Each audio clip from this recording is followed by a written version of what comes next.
Bagaimana kalau kita tinggal serumah dengan orang tua kita yang beragama? Tak boleh sebut nama agama. Sedangkan kami anaknya muslim. Bagaimana sholatnya Pak Ustadz? Bapaknya tak Islam, anaknya muslim. Ini kamar dia, ini kamar emak ayahnya. Kebetulan dia dapat hidayah. Dia mau sholat di kamar itu. Sahkah sholatnya? Sah. Lantai suci, pakaian suci, badan suci, rukun dan syarat sholat. Belilah kitab namanya Fikih Islam Sulaiman Rasyid. Harga 40.000. Kalau naik saya tak tanggung jawab. Ini fikih yang paling rendah, paling dasar, tapi ditulis oleh ulama yang luar biasa. Sulaiman Rasyid, orang Lampung, dapat gelar dari Al-Azhar tahun 1935. 10 tahun sebelum Indonesia merdeka, dia sudah tamat dari Azhar. Belum ada LC lagi waktu itu di Al-Azhar. Ini orang Indonesia yang belajar. Ditulisnya Fikih Syafi'i, Sulaiman Rasyid, dicetak oleh penerbit Bulan Bintang. Biar tahu mana rukun, mana syarat, mana wajib, mana sunat, mana fardu kifayah. Supaya ngerti. Supaya nanti pertanyaannya tak terlalu mendasar. Ustaz, kalau sholat enggak baca Allahu Akbar kabiro, sah apa enggak sah? Nah, ini kan nampak betul rendah. Tapi hari gini masih mau bertanya, alhamdulillah, syukur. Kawan dia tak mau tahu sama sekali dengan agama. Nah, ini saudaraku dapat hidayah. Orang tuanya belum. Serumah. Karena dia belum bisa memisahkan diri. Akhirnya dia bentang sajadah. Sholat dia. Sholatnya sah. Tapi yang perlu kau hindari makanan. Kita tak boleh makan dan payah nyebutnya. B1 dengan B2. Nah, jangan kau makan. Bekasnya itu harus disamak. Disamak itu dibasuh dengan air 6 kali air murni, 1 kali campur tanah. Jangan sampai kau makan. Usahakan kau punya piring sendiri, gelas sendok sendiri. Makanya saya pun kalau makan-makan di rumah makan pakai tangan. Cuci pakai tangan. Ada orang ngejek saya. Bilangnya saya ini jadul. Ustaz hari ini masih makan pakai tangan. Kok nggak pakai sendok? Orang ngejek kita tak perlu marah. Pak, tanganku ini dari sejak aku kecil sampai sekarang, aku aja yang makainya. Udah, itu aja. Titik. Jangan lanjutkan. Nanti dia berpikir, mak kata dia, sendokku ini dah berapa muncung makainya.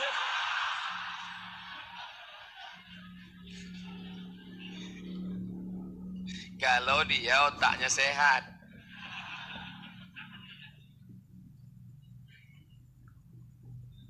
Semoga Allah senantiasa melindungi Pak Ustadz. Amin. Bagaimana pendapat Ustadz dengan bekerja di Singapura? Kerja di mana-mana bumi Allah. Ini bumi Allah. Amerika bumi Allah. Singapura itu bumi Melayu. Tumasik namanya. Singapura itu dulu namanya Kerajaan Melayu Tumasik. Baru berubah. Ada Melayu Delhi, Medan. Ada Melayu Langkat. Ada Melayu Tanjung Balai Asahan. Ada Melayu Jambi. Ada Melayu Siak Sri Indrapura. Ada Melayu Tumasik. Mana Tumasik? Itulah Singapura. Datang orang pendatang, giat, aktif, menang buatnya negara. Sekarang orang Melayu menjadi tamu di rumah sendiri. Fa'tabiru ya ulil absar. Ambil pelajaran wahai orang-orang yang berfikir. Apa yang terjadi di seberang sana bisa juga terjadi di kampung halamanmu. Waspadalah. Ustaz Somad ingin menanamkan kebencian? No. Apa yang Ustaz ingin bangkitkan? Semangat etos kerja. Yang punya bisnis bangkit. Bukan maksud saya pulang dari masjid, hancurkan, bakar. Ustadz provokator. Bagaimana pendapat Ustadz bekerja di Singapura? Di Singapura, di Bangkok, di Taiwan, silakan. Di Hong Kong tak bisa masuk.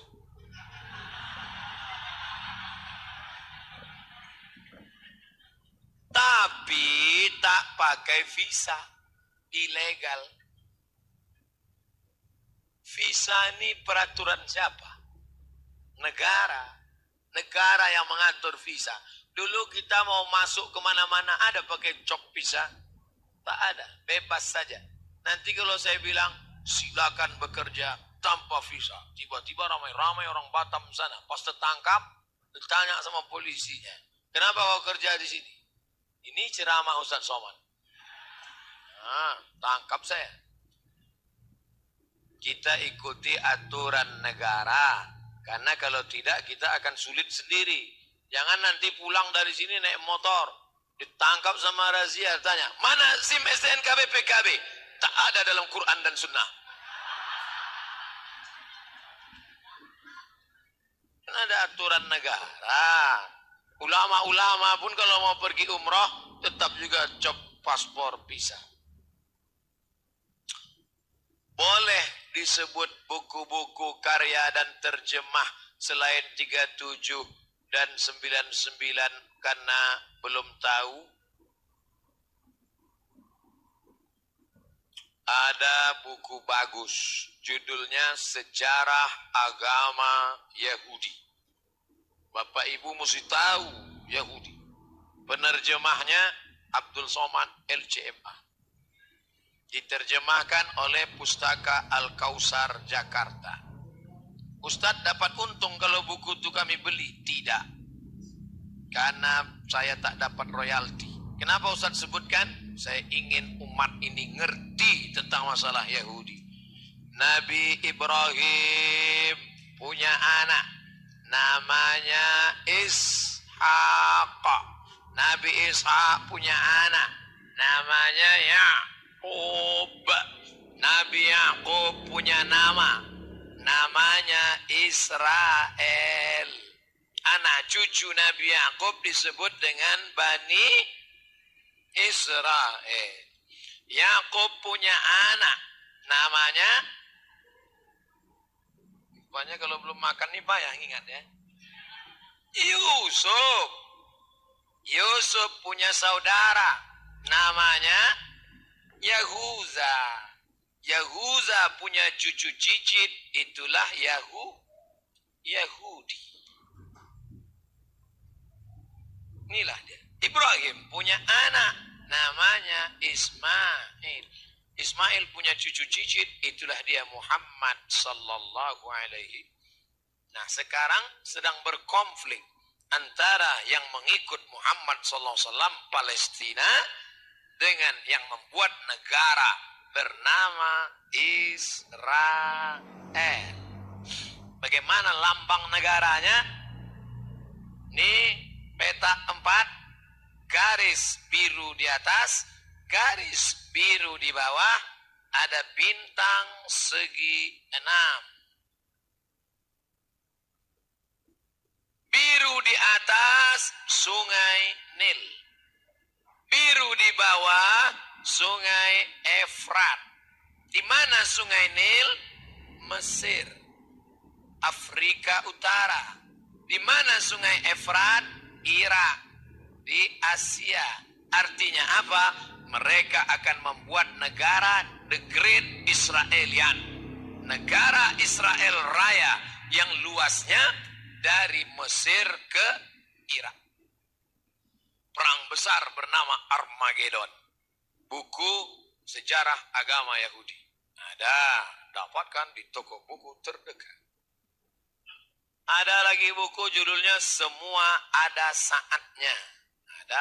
Ada saatnya kecil, ada saatnya remaja, ada saatnya dewasa, ada saatnya tua, ada saatnya pensiun, ada saatnya sakit, ada saatnya mati, ada saatnya sudah mati. Cerita, banyak sekali. Banyak buku yang saya terjemahkan. Ada sekitar, yang terbit semuanya ada sekitar 15 buku. Kapan Ustaz nulisnya? Dulu sebelum viral. Dulu kalau saya diundang ceramah, Ustaz besok kita ceramah jam 4, jam 3 saya udah datang. Jam 3 saya parkir, saya berhenti nulis. Sudah ramai jamaah, saya diam aja. Habis itu baru mereka nelpon, Ustaz di mana? Jamaah udah banyak nih. Ya sebentar lagi, padahal saya udah dari situ. Nah, blog. Semua tanya jawab ada di blog. Apa nama blognya? Somat Moroko blogspot.com. Dulu kalau ada jamaah nanya, tak bisa saya jawab, saya pulang ke rumah, saya tulis. Saya tulis, saya gabungkan satu tulisan. Itulah buku 99 tanya jawab dan 37 masalah-masalah populer. Saya mau adik-adikku, anak-anakku jangan ada waktu kosong. Nulis. Bisa ceramah, ngomong. Tak bisa ceramah, nulis. Ada orang ceramah tak bisa, nulis lancar. Ada orang nulis tak bisa, ngomong lancar. Ngomong tak bisa, nulis pun tak bisa. Tangkap ikan. Artinya apa? Tak mungkin ada orang yang tak punya bakat menjalani hidup. Allah kasih. Sedangkan ayam aja dikasih Allah bakat. Jangankan ayam, cicak. Cicak itu makhluk unik. Kita kepala di atas, dia kepala di bawah. Cicak. Tapi makanannya luar biasa. Makanan cicak helikopter. Nyamuk. Bisa ditangkapnya. Dan cicak menangkap nyamuk tidak dengan tangan, tapi dengan lidah. Belajarlah dari cicak.